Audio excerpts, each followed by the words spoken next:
what's up guys? LetNeGo14 here, soaring back into your everyday life with another video. And in this video we're going to be talking about how to make the supplies needed to host a variety of popular Nerf war game modes, including King of the Hill, Capture the Flag, Carp, Rouge One, and that's it. So this video is designed to be sort of a beginner's guide to someone who wants to host Nerf wars but doesn't know where to get the gear needed to host the more popular Nerf war game modes. So diving right on into it, our first game mode that we are going to be looking at is Capture the Flag. For each of these game modes I will be putting the rules up on the screen and how to play the game mode. It'll be up on screen for a little bit for you to look at. Just for a short little time. If you want, you can pause the video and look at it, otherwise it'll just play right through and you can continue on with the video. I don't want to make this video longer than it needs to be, so that's the reason for that.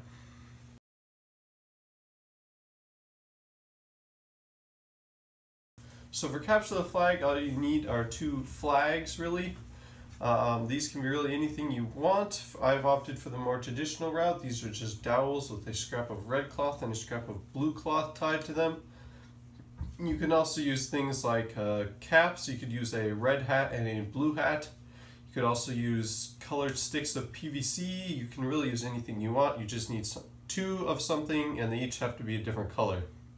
An optional supply that you might want that's recommended but not really necessary are some way of marking the spots where each of the flags go for each team, because if you allow the teams to hide their flags, then that just leads to problems and you don't want that. Trust me, I've played games like that. Don't do that. So yeah, you need just some way of marking this is where each team's flag goes, and if you're stealing the flag or bringing your own flag back to your base, this is where it goes. That just makes the game a lot easier. Moving on to our next game mode, which is King of the Hill.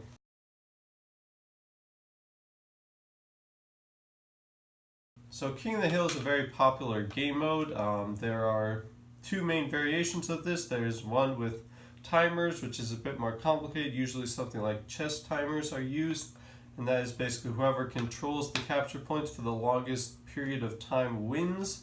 But there's also the more simple version where just whoever controls the most of the capture points at the end of the time limit wins, and that's the one we're going to be focusing on in this video. For the capture points here, I have made this, which is just a fence post with a piece of PVC on top, and the way it works is whoever's color is on top controls the point.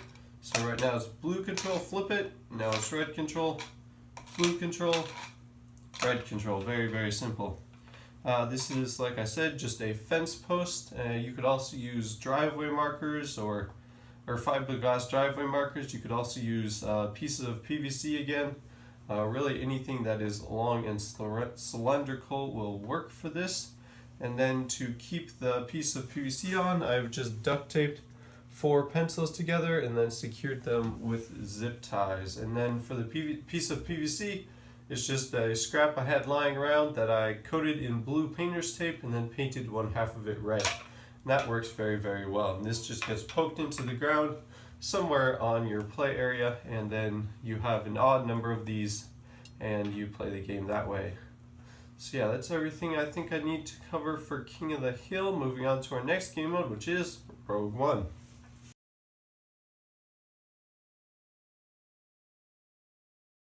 So for Rouge One, you need your 3 possible Death Star plan locations.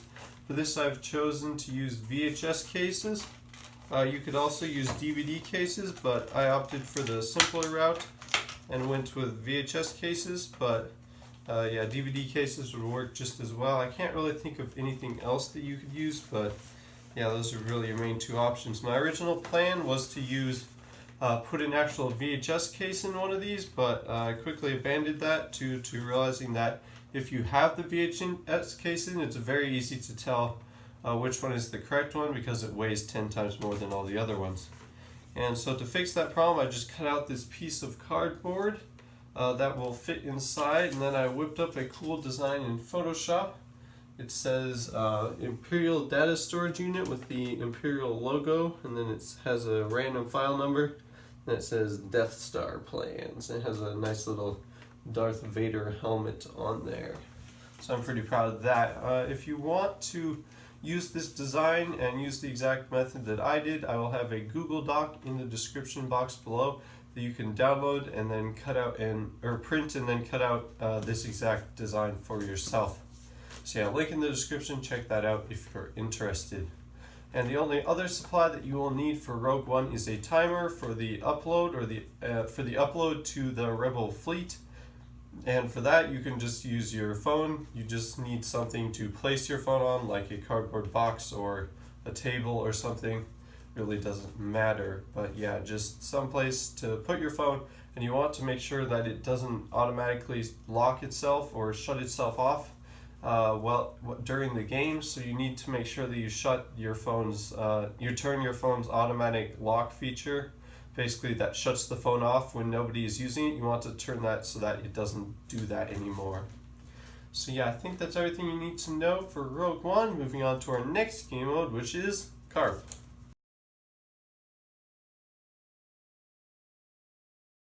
So for Carp, you need balls. These are plastic, thin, light plastic ball pit balls. These are what is usually used for Carp. I have no idea where you get these. I got these at Goodwill. There were just a whole bunch of them in a bin, so I just grabbed all of them that I could. So yeah, you could also use theoretically anything that's large and round and basically ball shaped. Theoretically, it could be square, I guess, but anyways. Yeah, you just need something that is large and easy to grab and easy to spot. And really, you can use tennis balls, you could use golf balls, you could use paper balls like wrapped in duct tape for a little extra longevity, but you could also use socks, you could use sticks of colored PVC. It really doesn't matter, but just get creative and figure something out.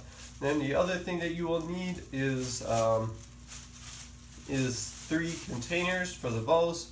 If you're playing the version where all the balls go in the middle, then you have to bring them back to your bucket or container, then you need 3. But you can also play the version where each team has a bucket and you're trying to steal them from the other team's bucket. Or you can play the other version where you're trying to steal them from the other team's bucket and from the middle. Yeah, but either way, you're going to need 3 large baskets or containers. You can use storage tubs or totes, you could use laundry baskets, you could use really anything you want that will contain a large number of balls.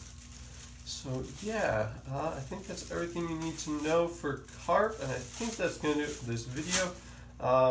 That's all the supplies that I need to cover for each of the different game modes. Some final things to keep in mind is that for each of these game modes you will need a respawn zone or some way of marking your respawn zone. You could do this as simply as saying, oh, it's the big tree in the corner.